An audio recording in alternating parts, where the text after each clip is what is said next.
c'est mes impôts, c'est vos impôts, c'est des impôts de tout le monde, des contribuables qui ont financé ces vaccins. Donc ces vaccins, ils sont réellement des biens publics. Pourquoi les entreprises pharmaceutiques devraient se garder des bénéfices pour leurs actionnaires, etc.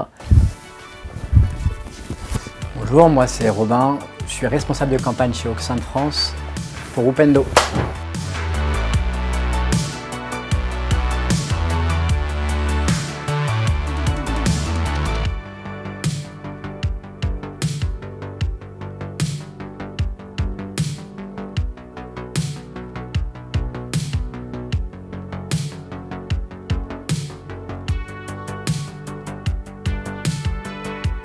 On est en train de voir à l'heure actuelle, c'est réellement un apartheid vaccinal, alors que ça fait des mois que Oxfam et d'autres acteurs alertent sur le fait qu'il y a un égoïsme vaccinal entre les pays riches qui accaparent la grande majorité des doses des vaccins anti-Covid et les pays à faible et à moyen revenu, que ce soit en Amérique latine, en Afrique ou en Asie, qui se voient complètement mis sur le bord de la route dans l'accès à ces vaccins.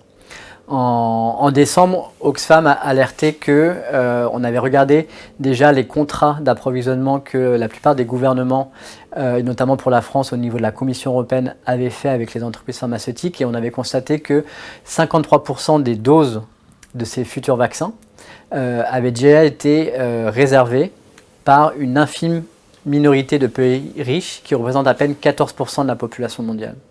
Le problème, c'est qu'à ce rythme, d'ici la fin de l'année, dans les pays les plus pauvres, à peine une personne sur 10 aura accès à ces vaccins. À l'heure actuelle, il y a à peu près 150 millions de doses qui ont été administrées à travers le monde. Plus des 3/4 l'ont été dans les pays les plus riches. Le problème, c'est que si on continue dans cette dynamique, on ne sortira pas de la pandémie. C'est pas l'Europe, c'est pas les États-Unis qui font face au virus, c'est l'ensemble de la planète. Et que si on n'en sort pas ensemble, on continuera d'être menacé par ce virus. C'est mal éthiquement, c'est mauvais éthiquement, c'est pas logique que ceux qui ont l'argent et les pays qui ont l'argent puissent se protéger en laissant les autres pays les plus pauvres complètement désemparés. D'un point de vue moral, c'est juste pas normal. Mais c'est encore pire d'un point de vue sanitaire, c'est-à-dire que ça ne va pas fonctionner. Et on le voit à l'heure actuelle avec les différentes mutations du virus qui commencent déjà à rendre inopérants ou moins efficaces un certain nombre de vaccins. C'est notamment le cas avec le vaccin qui a été développé par l'université d'Oxford et AstraZeneca. Et on voit que, notamment face aux variants sud-africains du virus, l'efficacité de ce vaccin est abaissée à moins de 25%, à 23% il me semble. Le gouvernement sud-africain a annulé la campagne de vaccination qu'il devait mettre en place parce qu'il devait se faire avec le vaccin Oxford AstraZeneca. Donc clairement, vacciner l'ensemble de l'Europe ou les États-Unis, sachant que la menace des variants fait que tôt ou tard, on risque du coup de repartir à zéro, ça veut dire qu'il faut vraiment avoir une approche globale. Si on laisse des poches de virus qui continuent de se propager dans certaines zones du monde, réellement le risque c'est qu'il y a un retour de boomerang et que tous ces efforts autour de la vaccination soient devenus complètement inutiles.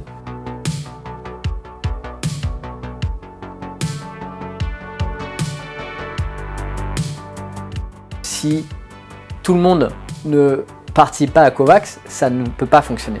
Parce que l'idée, c'était notamment de pouvoir négocier en bloc auprès des entreprises pharmaceutiques et qu'ensuite il y ait une répartition qui soit équitable et juste au niveau des différents pays, en priorisant certaines populations qui sont bien sûr les personnes âgées parce qu'elles sont le plus à risque face au Covid, les personnels soignants parce que ce sont eux et elles qui sont sur le front et qu'il faut protéger aussi en premier, et les personnes qui ont des pathologies qui fait qu'ils courent un risque supérieur additionnel face au Covid. Mais cette approche, elle doit se mettre en place en même temps sur les différents pays et pas seulement commencer à protéger ces populations en France ou au Canada en laissant une partie de l'Afrique ou de l'Amérique du Sud sans protection. Donc l'enjeu, c'est effectivement un enjeu de volonté politique parce que le mécanisme existe, mais le problème c'est que les pays riches ont préféré commencer à faire des deals bilatéraux avec les entreprises pharmaceutiques et donc d'une certaine manière de ne pas faire fonctionner COVAX. Et donc la Commission européenne a fait ses négociations de son côté, le Canada, les États-Unis, etc. À l'heure actuelle, il faut savoir que les pays les plus riches ont commandé suffisamment de doses de vaccins pour vacciner potentiellement 2 fois leur population. Dans le cas du Canada, c'est 5 fois sa population.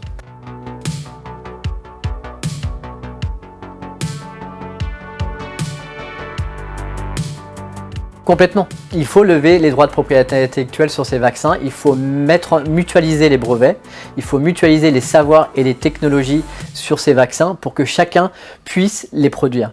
Que ça soit dans les pays riches en Europe où il y a des capacités de production, mais aussi dans les pays en développement où il y a des capacités de production. Des pays comme l'Inde, comme le Brésil ont des capacités de production extrêmement importantes de vaccins, etc. Et surtout, il faut aider à produire, pas à produire, mais à installer plus de capacités de production d'usines dans les pays en développement pour vraiment augmenter les capacités de production et accélérer la vaccination. Aujourd'hui, on est dans une course contre la montre. On est vraiment dans une course contre la montre. Beaucoup d'experts et d'expertes nous disent qu'on a une fenêtre de tir de quelques mois pour réussir la vaccination avant que ces différents variants et mutations du virus rendent complètement inopérants et inefficace la plupart des vaccins actuels. Donc si on ne se donne pas tous les moyens en remettant en cause ces droits de propriété intellectuelle, on ne s'en sortira pas. Et c'est l'autre aspect que je voulais dire, que encore une fois, tout existe pour le faire. Au niveau de l'OMS, en plus de COVAX, ils ont mis en place une plateforme qui s'appelle CITAP. CITAP, c'est une plateforme pour justement faciliter la mise en commun des savoirs et des technologies sur ces vaccins. Problème, à l'heure actuelle, aucune entreprise pharmaceutique n'a volontairement décidé de rejoindre CITAP et de partager ses savoirs et ses technologies.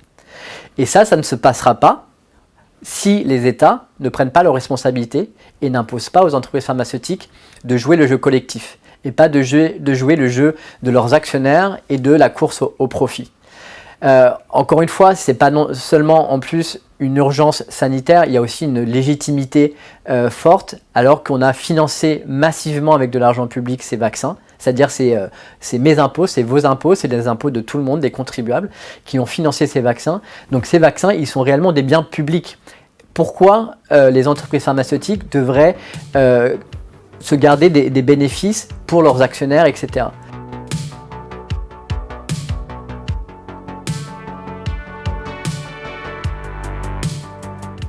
Ce qui se passe, c'est que pour les pays les plus riches, la plupart des entreprises pharmaceutiques, elles sont situées chez elles, dans leur pays. Et donc, nous, ce qu'on comprend, ce qu'on voit, c'est qu'il faut arriver à dépasser ça. Et pour dépasser ça, il faut qu'il y ait aussi une mobilisation citoyenne qui aussi demande réellement plus de justice dans l'accès au vaccin et surtout qui fasse comprendre que réellement, c'est l'intérêt de tout le monde en fait. C'est l'intérêt tant des gens dans les pays riches comme dans les pays en développement.